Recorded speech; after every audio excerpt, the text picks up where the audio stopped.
everybody, and welcome to Spaces with Josie. I'm your host, Josie, the Redheaded Libertarian. My guest today is Senator Mike Lee. Welcome, Mike. Thank you. Good to be with you. Great. And what should I call you throughout this? Should I call you Mike, Senator Mike Lee, Senator Lee? You can call me Mike. You can call me whatever you want. I've been called just about everything in the book, and I'm fine with it.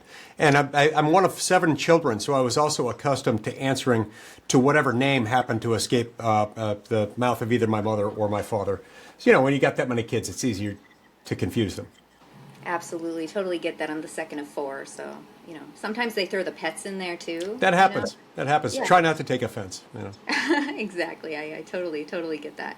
I'm really excited for this conversation to happen tonight because it's something that's very important to me and very important to you. But real quick, can you just give, for somebody who might be new in this space, who are you? What do you do? My name is Mike Lee. I'm a senator from the state of Utah, and I'm a Republican. I'm also the author of a bill called the Save America Act, which we're trying to push through the Senate. The Save America Act has 2 fundamental components. It requires you to establish citizenship at the time of voter registration and show up with photo ID at the time of voting. We've got to make sure that Americans only are voting and that they are who they say they are when they vote. Absolutely. So what inspired you? And is this one that you did with Chip Roy? Or Yes. was that, okay, perfect. So what inspired you to write this? Was there something alarming that you were seeing a pattern of? What was the motive? About 2 years ago, Chip Roy and I started talking. We had been brought into this conversation by a number of people who are active in the space, including our friend Cleta Mitchell. Cleta Mitchell is a fantastic lawyer and also a conservative activist who was on the cutting edge of just about every election integrity issue in America. Cleta started explaining to both of us that there was a little-known feature brought about by a Supreme Court case that we had read at the time it came out and kind of forgotten about. Back in 2013, the Supreme Court decided a case called Arizona versus Intertribal Council. In that case, the Supreme Court interpreted the 1993 motor voter law, known as the National Voter Registration Act, or NVRA. Mm-hmm. The Supreme Court had interpreted that law wrongly, but nonetheless conclusively, as prohibiting the states from requesting any form of identification, any type of proof of citizenship from anyone as they register to vote if they're using the NVRA form. Meaning, if somebody shows up to a DMV in any of the participating states, and 48 or 49 of the 50 participate, they can fill out an application for a driver's license. And all they have to do is check a box on that application, sign their name at the bottom, certifying, I'm eligible to vote, I'm a citizen, and I'm not subject to any legal impediment against me voting. And then you're registered to vote, including in any federal election. The Supreme Court said that even where the state has affirmative reason to believe that it might be registering non-citizens to vote, which is illegal, they can't ask for any kind of proof of citizenship. So we realized that this was a problem. It was a growing problem since the moment the NVRA was passed in 1993, a number of things have happened.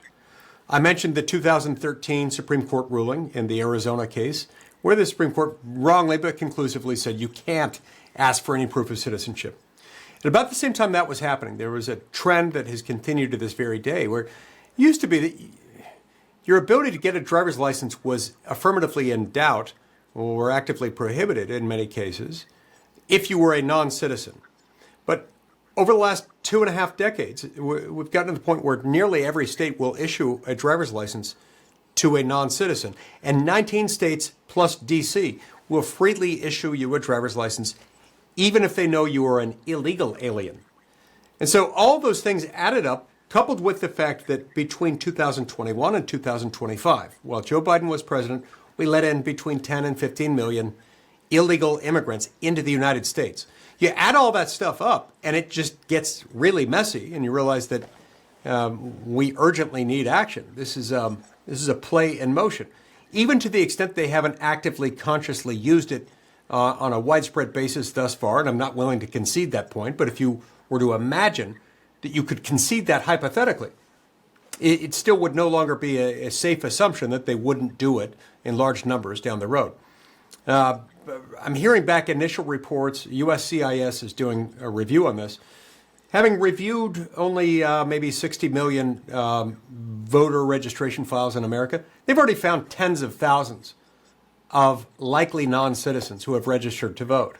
And that doesn't include most of the blue states, which so far have refused to give USCIS their information. It's going to get a lot worse than this, and this is why we need to get this thing passed now. Excellent. Now, what forms of identification are required under this? Good question. All right, so the default, again, there are two separate requirements. At the time you register to vote, you've got to prove citizenship.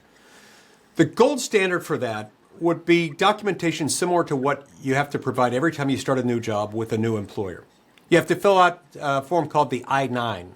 The I-9 requires you, if you are an American, to prove your U.S. citizenship. If you're not an American, then you've got to show that you've got a visa and that visa allows you to work and that work visa encompasses the type of work in the field where you'll be working in that job. So with the I-9, you've got to produce either a valid U.S. passport or alternatively a birth certificate, a social security card, and a photo ID.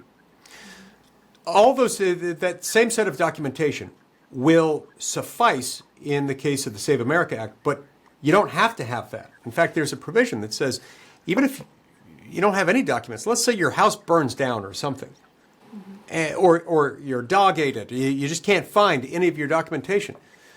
All 50 states will be required to allow you to attest to your own citizenship and the facts that establish it through an affidavit, a statement made in writing under oath. And then you submit that to the state, and then it becomes the state's obligation to either confirm or refute the status of your U.S. citizenship. So my point is this. It's really easy. It's way easier to comply with the Save America Act to establish your U.S. citizenship than it is any time you've ever applied for or taken a new job. And if you're an American citizen, you've had to do this every time you have a job change. So this is not hard at all. Some on the other side of the aisle want to make it out as such, but it's not. Yeah, when I moved from Massachusetts to Florida, I had to go through this process just to get a driver's license, and it was a little more than I'm used to, but I only had to do it once, and it worked fine. So what the left is saying is that women, married women in particular, are going to have difficulty voting, and Chuck Schumer has taken it a step further, and he said this is Jim Crow 2.0. Are women disenfranchised, and is this Jim Crow 2.0, Senator Lee? Emphatically no. And not just no, but heck no. I mean, this is absurd. All right, so let's take the married question, married women question first. Sure. To suggest that married women are somehow incapable of demonstrating who they are, showing their citizenship, it flies in the face of everything we know about women in the workplace, about women when they register to vote, when they go to get a driver's license, go to get a passport.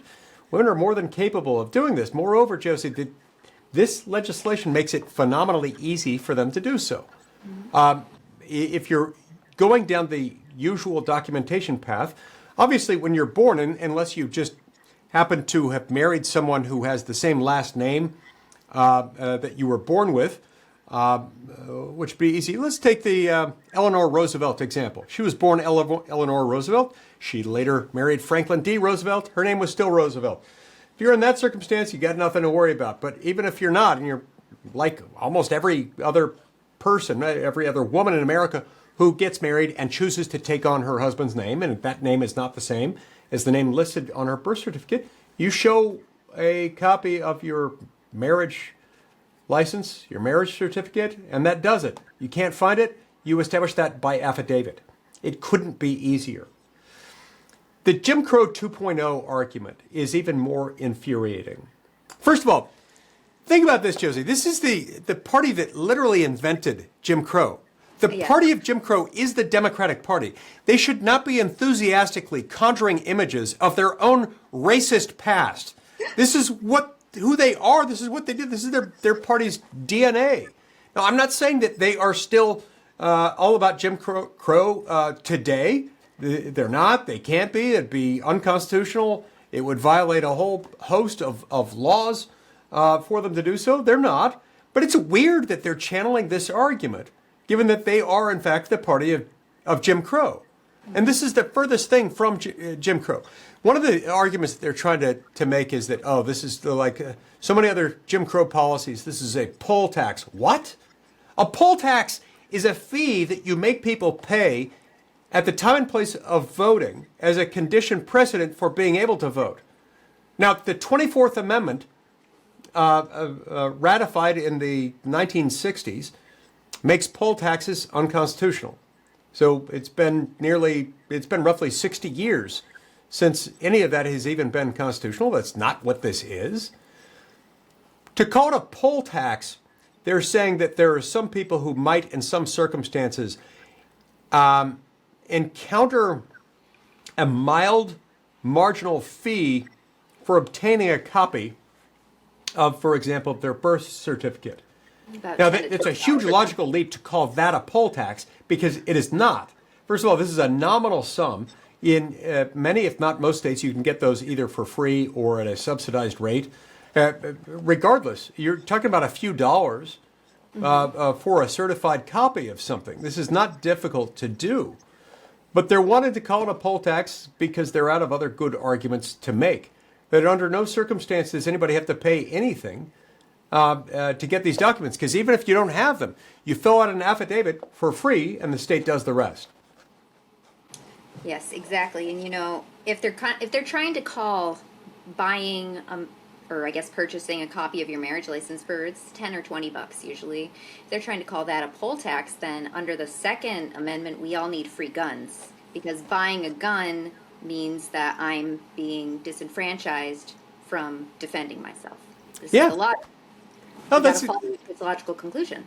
That's exactly right. And, that reminds me of another bill I just introduced. I'd love to talk to you about it sometime. It's called the National Constitutional Carry Act, because I believe that, my copy of the Second Amendment does not say, by the way, your Second Amendment rights are entirely dependent on your ability to get a permit from your state, a permit that will then cease to be meaningful as soon as you cross state lines and go into another state.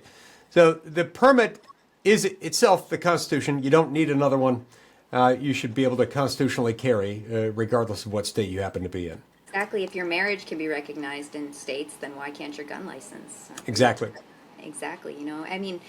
I don't need a permit here in Florida. And in my opinion, the states should all kind of go that way, but they have the right to regulate to an extent in each state under the Constitution, under the 10th Amendment. So President Trump has come out and endorsed the SAVE Act, saying he's not going to sign anything until it gets passed. Can you elaborate on this? Yeah, look, I'm so grateful to President Trump for his leadership on this. I was ecstatic, of course. The State of the Union, I was sitting maybe 15 or 20 feet from him when he said it, but when he came out and endorsed it aggressively, I was, of course, cheering enthusiastically. But over the weekend, he was even more specific. He said, not only is this the most important issue in front of Congress right now, something he had acknowledged in his State of the Union address, but I'm not going to support anything else that you do between now and then. This is immensely helpful because he knows that we're sitting on this. He knows that there's more we could be doing on it. It's not easy. Our path to victory is not certain. I've never guaranteed anyone that if we use the talking filibuster, it will definitely pass. I believe it will, but there are no guarantees in life, certainly not in any legislative process. You can't just assume that any of this is going to work and that you're going to succeed and that there's no risk to it. President Trump sees that the Senate Republicans are delaying this because, well, we're creatures of habit, creatures of certainty. So he's adding in his own certainty. He's saying, okay, well, if that's the way you're going to play, then I will give you certainty. Nothing else you do is going to matter until you get this done. Why? Well, because this is necessary to save America. The fate of our republic, it's not just the Republican Party that's on the line, it is the fate of the American Republic itself. Our system really relies ultimately on the credibility of our elections. And if our elections aren't secure, and if they are perceived as being less than secure, this whole thing falls apart. So we got to get this done. Can you clear up something that he had written? He had shared that we need to pass the SAVE Act, but then he added on no more mutilation of children. He added on the trans agenda. Now, people were confused about this. They're wondering if that is attached to the SAVE Act, or if he was trying to suggest it should be attached to the SAVE Act, or what he meant when he conflated the two. Yeah, I think he would like to see those other items added on to the Save America Act. They would save America. Yes, and those are all good things, and I support all of them.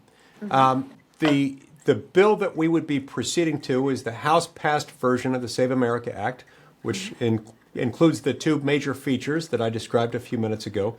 Does not include these three other elements, including restrictions on mail-in balloting, trans surgeries, and eligibility of biological men to enter into women's restroom or play on a women's sports team. These are all proposals that I would support, but they would have to be added either by amendment in the Senate, or they would have to be added onto a new bill in the House of Representatives and then passed over the same way. The way that the House of Representatives passed this Save America Act version that they passed a few weeks ago is significant in that it's ready to come onto the Senate now. We can move to that. We can proceed to it without any cloture vote. Cloture is the process by which we take a supermajority of senators, 3/5 or 60 senators, and we bring debate to a close, either on the bill itself or sometimes at the front end. We have what some describe as front end cloture. Cloture on the motion to proceed is often the first step that we take when we decide that it's time to move to a piece of legislation. We don't have to go through that stage of it with this one because it's passed by the House, is sent over to us in the form of a message. They utilize different rules to send different pieces of legislation to us. This one allows us to proceed to it without a front-end cloture vote. And so that's why we would need to start with that one. As to whether all of the president's changes or any of them in particular could get added on by the House in the form of a separate bill, that's going to be up to Mike Johnson and the House Republicans. Otherwise, we will proceed with what they started and then see what we could add to it by way of amendment. Now, what everybody's been waiting for, what is the talking filibuster? Yeah. Okay. The talking filibuster, the best way to understand it is it's the filibuster. From the dawn of the American Republic, since 1789, when the U.S. Senate first came into existence, we have had a default rule. The default rule has been if a senator wants to speak, wants to debate, he or she may do so as long as he or she chooses to do so and is able physically to stand on the Senate floor and speak.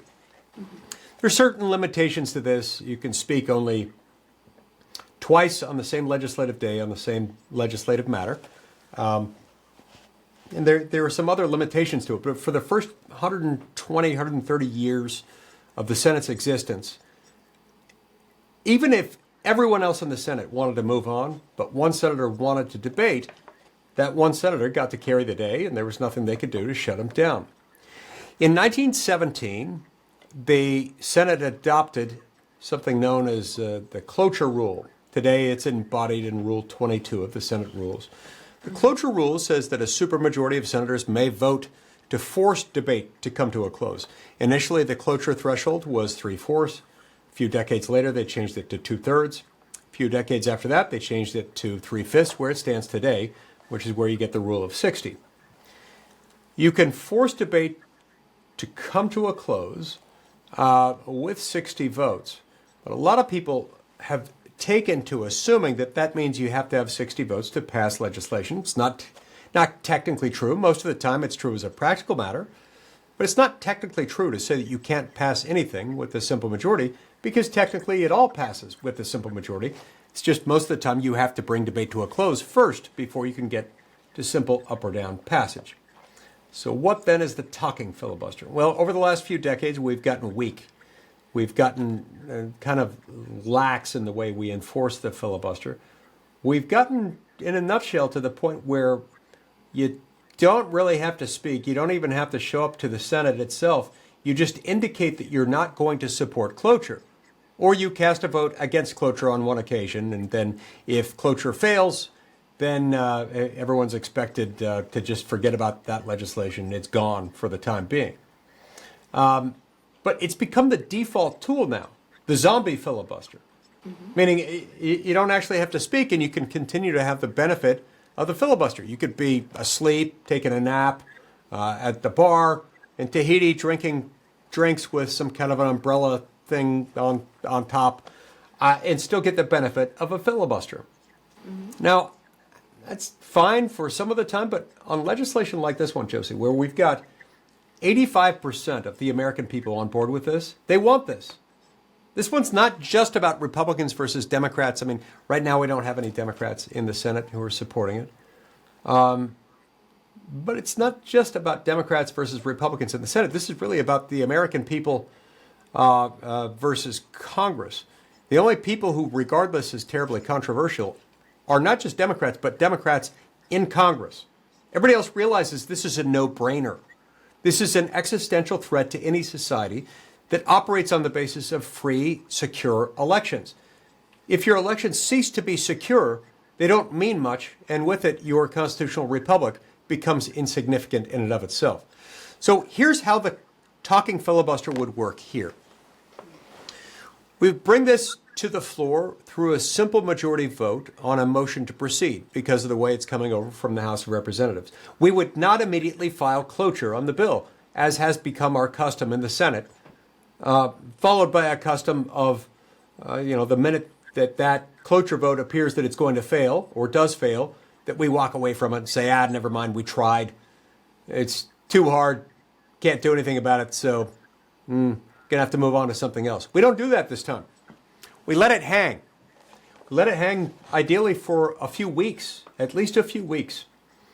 And you make them go down to the floor. Anyone who opposes it, who wants to filibuster it, should have to go to the floor and speak at length about why they don't support the bill. So how does this work then? Well, let me give you the best parallel to it is a law that was passed before I was, 7 or 8 years before I was born. 1964, the Civil Rights Act of 1964 came to the Senate under somewhat similar circumstances, where it passed in the House of Representatives. It was popular with the American people, not as popular as the Save America Act is. The Civil Rights Act of 64, at the time it passed the House of Representatives in March of 1964, was supported by about between 51 and 54% of the American population.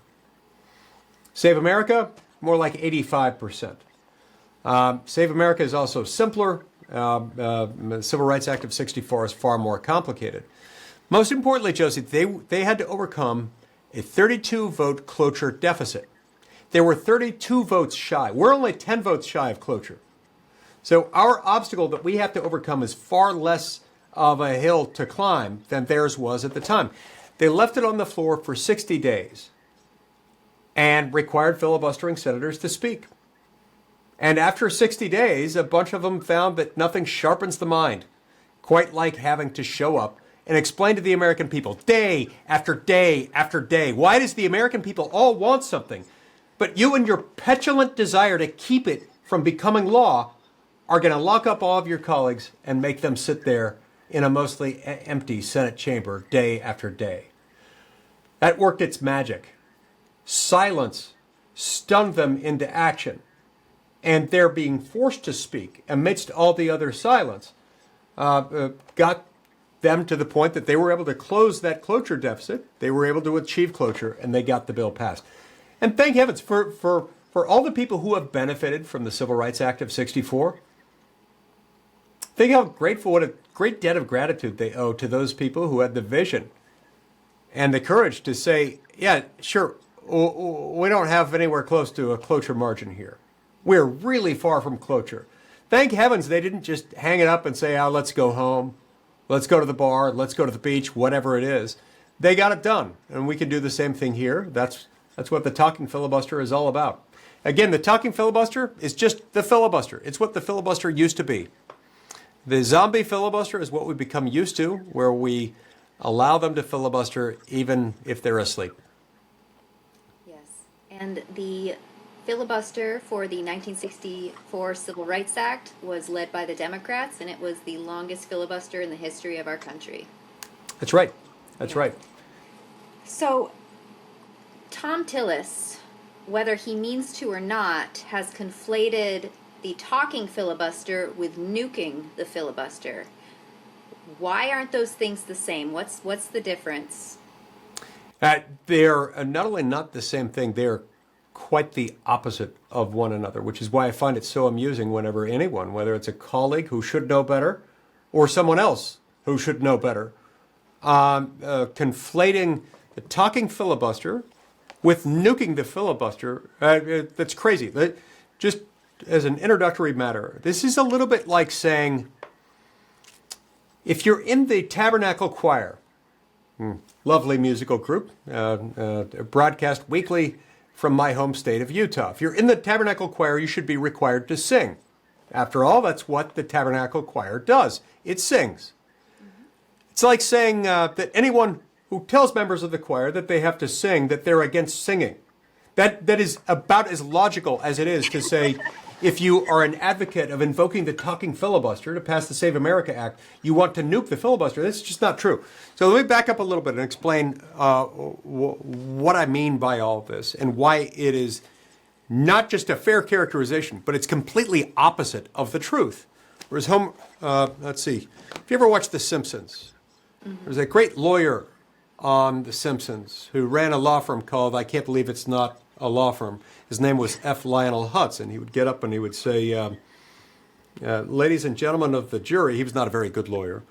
My client is not only guilty, he is also being innocent. He is also innocent of being not guilty. Like this accusation that they have made about the talking filibuster being tantamount to nuking the filibuster is not only guilty of being false, it's also innocent of being not guilty, as Lionel Hutz would say. So nuking the filibuster is the name that we have assigned to the Senate for what happens if you go to the Senate floor and you say, I know that it takes 60 votes to get to cloture. And I know that we don't have 60 votes here, and we've just cast a vote to try to get to 60 votes on cloture, and we didn't succeed. But a simple majority of us now are going to vote to overturn the ruling of the chair on that cloture vote failing, because we're now just going to break the rules of the Senate in order to rewrite the rules of the Senate. In other words, it takes 67 votes to change a Senate rule. Nuking the filibuster, in theory, allows you to go in and with a simple majority, 51 votes, to basically look the presiding officer in the eye and say, we're going to treat 51 as if it were 60. So it is a nihilistic and lawless exercise. And the reason they call it the nuclear option, or nuking the filibuster, is that anyone who uses it can expect that it will bring about a series of retaliatory actions by the other party. Everything in the Senate operates on the basis of unanimous consent and exhaustion. And the two go hand in hand. And the minute you nuke the filibuster, you deprive yourselves as the majority party of the ability to secure anything like the other party's full cooperation in the day-to-day operation of the Senate, which really does take unanimous consent to do just about anything. When it's time to recess so that the respective parties can meet together in their caucuses or conferences or otherwise, it all requires cooperation and unanimous consent. That's why nobody wants to nuke it. So I don't know where Tom Tillis is getting this idea, but he's wrong. He's dead wrong. He could not be more wrong if he tried, and so is everyone else who's equating this to nuking the filibuster. So, can you explain why they can't nuke the filibuster for this one thing and then unnuke it for everything else? Yeah, it's like getting a little bit pregnant. Okay. Like you either are or you're not. You nuke it, and it's nuked. There's nothing left to nuke. You can't just say, I'm going to nuke it a little bit and then unnuke it the next day. It's not how it works. Once you nuke it, you're in a completely different world. The Senate rules beyond that point are essentially auditory. They are advisory only, and it's just the bare majority makes up the rules as they go along. So that doesn't work. Good to know. I remember, I think was it Harry Reid who nuked the filibuster, and Yep. Mitch McConnell used it against him to get SCOTUS or Supreme Court judges, right? Yes. So in November of 2013, Harry Reid deployed what we might call a tactical nuke. It wasn't a full nuke of the filibuster. It was a tactical, narrowly focused nuclear response to what was then the application of the cloture rule in the context of presidential nominees. Now, it was wrong. It was lawless. It brought about a whole series of retaliatory actions, but it was on a relatively small portion of the Senate's work, completely outside of legislation. It operated only on the Senate at any given time. It has three states of being. It is always functioning either as a legislative body, in executive session. It's an executive session where it reviews presidential nominees and treaties, or as a court of impeachment. So it's always operating in one of those three states of being. The tactical nuke deployed by Harry Reid in November of 2013 applied only on the executive calendar. He tried to narrowly tailor it, back to this point of can't you just nuke it a little bit. He tried to narrowly tailor it and say, oh, this will apply only with respect to non-Supreme Court nominees nominated during a half gibbous or waning gibbous moon in a month ending in Y. I mean, I'm exaggerating slightly, but he tried to narrow it. He tried to make it sound as if this was only going to apply to a limited set of nominees on the executive calendar. We all knew the truth, which was that once you nuke any piece of the executive calendar, the entire part is nuked as far as the cloture rule is concerned. And years later, we got 3 Supreme Court justices confirmed by President Trump in his last term using that same precedent. Yeah. So it does come back to bite the other side. They're saying that if you don't nuke the filibuster, when the Democrats get power again, they're going to nuke the filibuster and pass everything. Do you believe that there's any truth to that? I think that is entirely possible. It scares me to death. It's all the more reason why we've got to do everything we possibly can right now to make sure that we don't make it too easy for Democrats to just roll over us in November, because then if they roll over us in November, they'll roll over us again using the same techniques in 2028, and then they'll nuke the filibuster. They won't do it after winning in November, because it's only to your advantage to nuke anything when you've got all 3 of the levers of the 2 political branches, meaning 2 levers in the legislative branch, the House and the Senate, and the White House being the 3rd lever. You only even want to consider that when you get all 3 levers under the control of one party, which they won't, even if things go swimmingly well for them. In November, at a minimum, they're still not going to have the White House. I hope they don't have either the House or the Senate. But we've got some control over that. We know that they've got this loaded gun, if you pardon the expression, with the ability to deploy large sums of non-citizen voters. And, it may not make a difference in every race, but in some it might. In some it almost inevitably will. If, based on what I'm seeing so far, on what USCIS has uncovered, on the number of likely non-citizen voters registered in America, this really could make a difference. So anyway, back to the question, why don't we just nuke it now? The biggest reason is that we don't have the votes. It would take 51 votes to do it. We don't have anywhere close to the number of votes to do that. There's also an argument here that you don't want to do it unless you've exhausted every other alternative. I don't believe we have exhausted every alternative. And in fact, I'm certain that we haven't.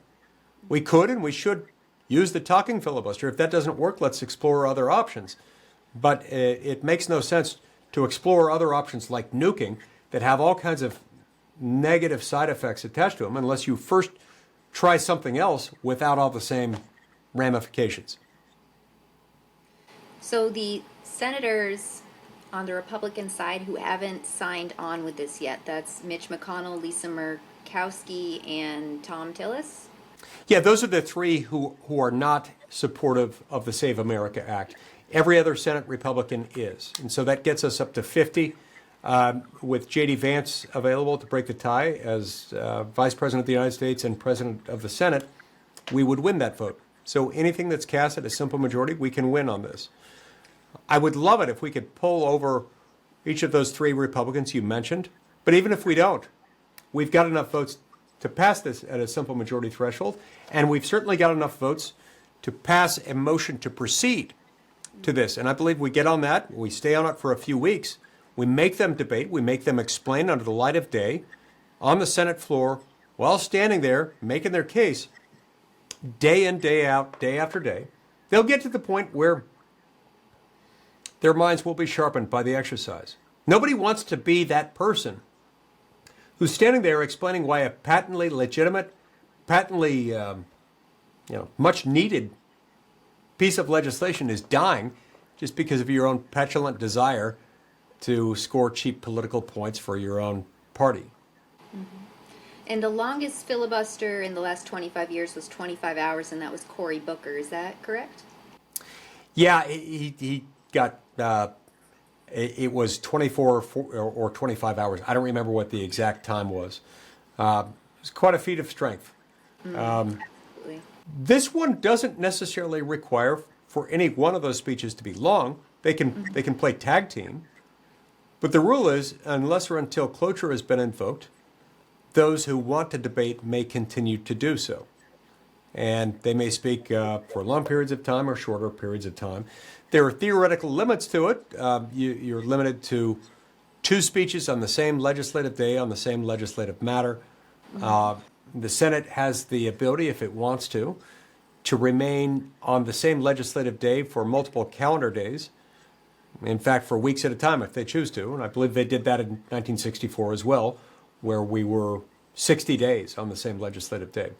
But at the end of the day, we didn't win that one in 1964 directly through the rigid enforcement of the Rule 19 two-speech rule.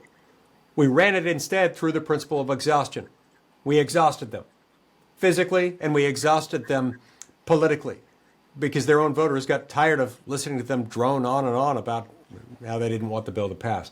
The same would happen here. I believe it would perhaps happen even faster because this bill is simpler and it's even more popular than the Civil Rights Act of '64 was. And we've got a cloture deficit roughly 1/3 of the size of what we were facing in '64.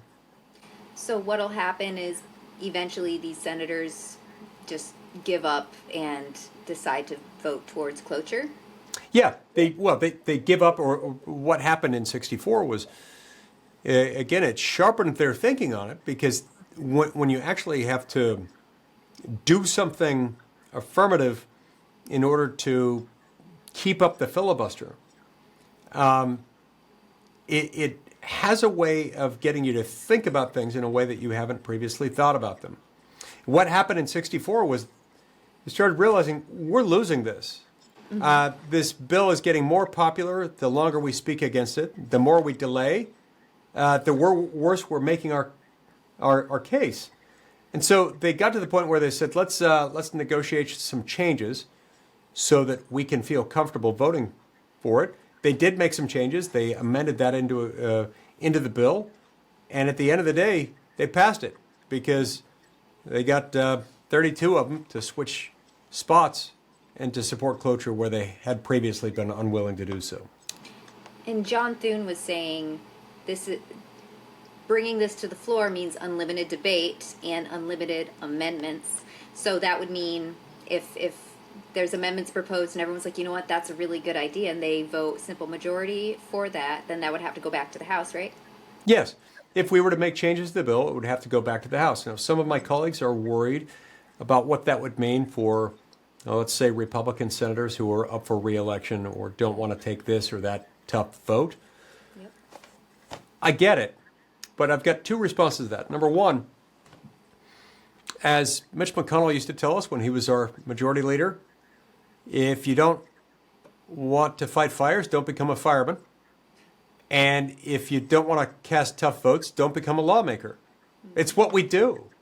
We cast tough votes, and sometimes we have to cast a lot of them. So that by itself shouldn't be a reason why we should be afraid of that. Secondly, with some regularity, we can and do in the Senate respond to what happens when somebody pushes a lot of amendments on us and asks for a lot of votes. We can table them. We can just vote them down, one right after another. In fact, we do it all the time. There are other circumstances in which the Senate finds itself in a posture of unlimited debate and unlimited amendments. For example, on what we call budget reconciliation. You recall that's what we used last summer to pass the One Big Beautiful Bill Act. Those are subject to an unlimited amendment process, literally unlimited amendments. And yet the principle of exhaustion plays in, and eventually the will to continue debating that stuff in the Senate dwindles, and the party in the majority that wants to pass something through reconciliation has ways of coordinating. So they say, look, even if you like something that a particular amendment does, if we as a group deem that amendment toxic either to the procedural status of the bill or to the bill's ultimate ability to pass, we have to agree to lock arms and stand together to vote that amendment down, either voting it out on the merits or voting to table it. Either way, the effect is the same. We do this all the time. It's not that hard. And we do it even where it might have something in there that some of our members wish they could vote for. It's not that big of a deal. And in fact, just a few weeks ago, the Senate passed a big 5-bill spending package. Now, I voted against it because it spent way too much money. It's chock full of billions of dollars of obscene earmarks. It gave the Democrats everything they wanted on their wish list. I found it repellent in almost every way. And worst of all, it let the Democrats get away with murder by fully funding every aspect of government important to them, but defunding the Department of Homeland Security. But even in that bill, I had amendments that should have passed, amendments to take out some of the ridiculous concessions we had made to the Democrats. And do you know what happened? Well, a majority of the party, it didn't work out well for me, but all the Democrats voted with just enough Republicans to table my amendments, to take out the wasteful spending on leftist projects. So they've proven more than capable. And many of the same people complaining now about the risk of, oh, it'll be awful, we'll have to vote on amendments that we don't like. A lot of the same people saying that now are the same people who voted my amendments down and the amendments of other people, like my colleague Eric Schmidt from Missouri had similar amendments. His got voted down as well. Those same people making that argument are the same people who voted with Democrats to just table them. So they've already shown us that this can be handled, and it can be handled well. Absolutely. It always feels like it's the Republicans who are compromising. The Democrats are always in lockstep, and the Republicans are always the ones compromising. Yeah, particularly on spending bills, where it's I find this utterly inexcusable. Where when the Democrats are in power, when they hold the majorities in the House and the Senate and the White House, we adopt Democrat spending priorities. And every Democrat votes for those bills, and they're joined by just enough Republicans to get to 60 or 65 or wherever they decide they want the vote to turn out. And when Republicans are in power, we still pass Democrat priorities, and it's still not entirely uncommon for those bills, those spending bills that are chock with all kinds of earmarks, to come out. They unite Democrats. Nearly every Democrat votes for them. And just a small handful of Republicans, just enough to get it to pass, will pass. So that year in, year out, regardless of who's winning the election, it's not uncommon for us to have Democrat spending priorities governing in Washington, regardless of who's in the majority. And that's wrong. It's time for us to even the score. This is, invoking the talking filibuster on the Save America Act is one way to do that. So how do you invoke the talking filibuster? How do you move from the zombie filibuster to the talking filibuster? You proceed to this bill because it's come over from the House of Representatives in the form of a message. A message doesn't require front-end cloture or cloture on the motion to proceed. You instead just call it up and you vote to proceed to it. That first vote would be at a simple majority threshold, the Senate voting to proceed to the Save America Act as passed by the House of Representatives. And then here's the tricky part, the important part. It's not actually that tricky, not that hard. You just don't file cloture until days or weeks have passed and you feel like you've moved enough along that you could achieve cloture. Otherwise, you keep debating until they're ready to get to that place. There's also always the possibility that they don't show up, that they don't field a team at exactly the right moment. If you catch them unaware, you might be able to trick them into losing. It's not likely that they will let that happen, but until that does happen, you make them continue debating. You make them eat their vegetables for weeks on end until they're ready to negotiate for real and get this thing passed. Look, everybody knows it is not unreasonable to expect that in any free republic you're going to require that the people who vote in your elections at least be citizens. In your wildest dreams, you would never dream of casting a vote in the Italian elections if you were not an Italian citizen. And so it's crazy here that we would allow anybody to vote in our elections. Now, the Democrats like to say, well, it's already illegal. Already illegal to vote in a U.S. election if you are not a citizen, and it carries criminal penalties. All true. That is all very true. But it's unenforceable. It's completely unenforceable because of the way the National Voter Registration Act has been wrongly interpreted by the Supreme Court, and because of the way Joe Biden let 10 to 15 million non-citizens into the United States of America, and by virtue of the fact that in basically every state, you can get a driver's license as a non-citizen, and you can apply to register to vote while applying for your driver's license as long as you're willing to lie. There's nothing against that. So yeah, it's a little bit like saying, oh, well, we have laws prohibiting murder.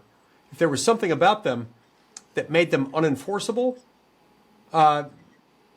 you would be laughed out of the room if you said, well, murder is already illegal, so why do we need another law making it enforceable? This is absolutely ridiculous.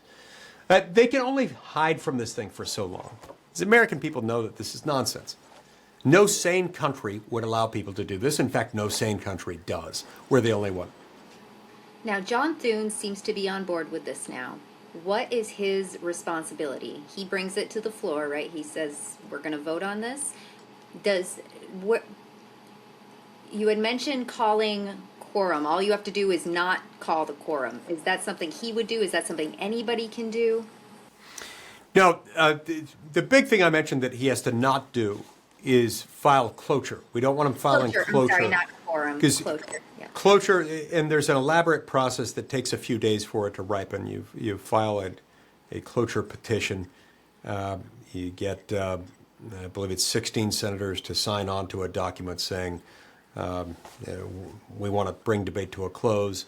And then after the intervening day has passed, then you have a vote, and then once that vote has been taken, if it passes, then you have up to 30 hours of post-cloture debate time, depending on who wants to speak. You just don't do that. You don't go through the steps of filing cloture until at least a few weeks have gone by debating it.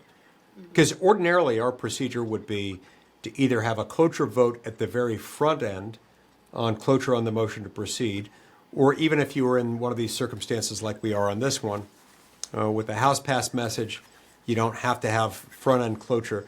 You'd still, in a typical posture, file cloture relatively soon after proceeding to the bill. You don't do that here because we know that we don't have 60 votes yet. We want to wait for that moment to arrive, and it arrives by requiring everyone to debate this issue on the floor on the merits of the bill itself. So what can we, the people, do? What can we do? The first and most important thing to do is find out where your senators sit. If your senators are Republicans, they should be on board with this. But there are two things you need to find out from them about whether they're on board with it. First, do they support the Save America Act? And I can tell you confidently that All Republican senators, with the exception of the three that you mentioned, Senators McConnell, Murkowski, and Tillis, are on board with it and are supportive of the bill. But the second question, which is the more important one, and where there's a lot of ambiguity right now, do you support the use of the talking filibuster in an effort to pass the Save America Act? And are you willing to back up Leader Thune in the event that he tries to invoke the talking filibuster? Because, and I will say this about Leader Thune, he's taken a lot of hits from a lot of people right now, and I want to remind people it's not quite as easy as it might appear from his standpoint, for the simple reason that he can't do it alone. We have to have him. The majority leader has certain procedural prerogatives that no one else has, so it won't work if he's not on board. But even if he is on board, if we don't have 50 who are willing to stand together on this, it will quickly fall apart. So before you're too hard on John Thune, make sure that you figured out where your senators stand on this.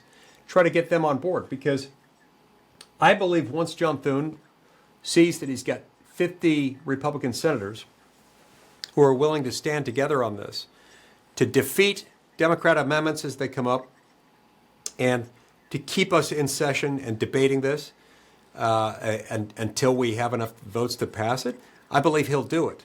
But he can't do it on his own. He's got to make sure that we've got a team that's going to back him up. One thing that the Democrats are really great on is locking together, being in lockstep, and that's something the Republicans have to do to get this passed. Senator, one last question. Can you just pitch me the SAVE Act? Give your pitch for the SAVE Act to all of us. Any election becomes meaningless if the franchise, that is the body of electors, is open-ended and unlimited. There's an old expression that goes something like this. It says, if everyone's family, then no one is. If everyone is a voter, then no one is. Especially in a country where we've got over 30 million non-citizens residing in our country, and probably at least 10, 15, maybe 20 million or so of those are here illegally. And you're making it excessively easy for them to vote. You're creating a recipe for a nightmare for somebody else to commandeer your own election.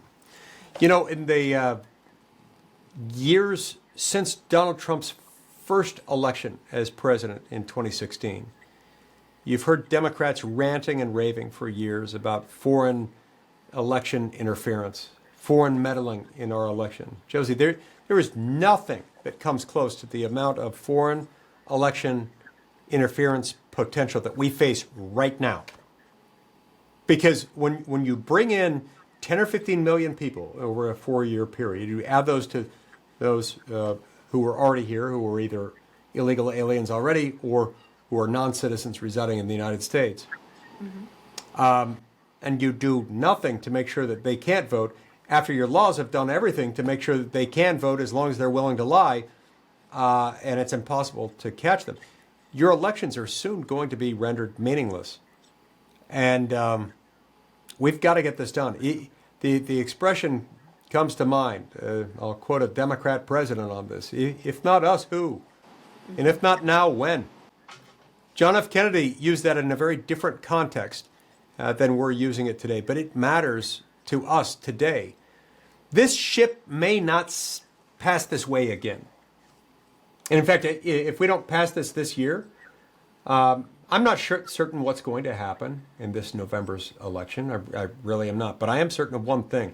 If we don't at least try this now, we're going to lose at least the House, maybe the Senate too.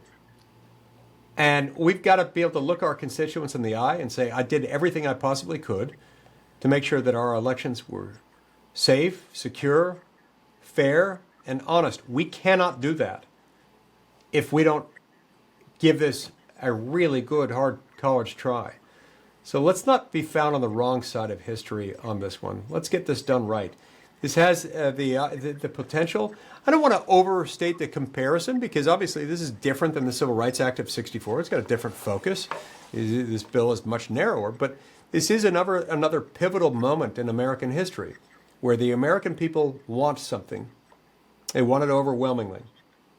If Republicans, whilst serving as the custodians of both chambers of the legislative branch, if we don't fix this, heaven help us all. We will not be entrusted with power again. We will lose, and in some ways we will deserve to lose. But we have got the ability to get this done and get it done right. So please join me in the cause. Talk to your senators. Find out where they are on Save America. If they purport to support it, find out what they have done, what they have said publicly to indicate that they will offer their wholehearted, unqualified support to Leader John Thune as he invokes the talking filibuster to pass the Save America Act. Beautiful. Thank you so much, Senator, for being here with me today. Thank you. Absolutely. I'm going to have you hang out with me just for a second after to make sure everything uploads. Thank you, everybody, for listening in. If you got here late, as soon as I close this down, you're going to be able to listen to the whole show again on X, but also we're going to have video dropping tomorrow morning on Rumble. You can follow Timcast Media and Spaces X Josie over there, and also everywhere you get shows. It'll be on Spotify, it'll be on Apple, it'll be on all the places. But thank you, everybody. Call your senator, and thank you for being here today with us. Take care of yourselves, take care of each other, and stay free.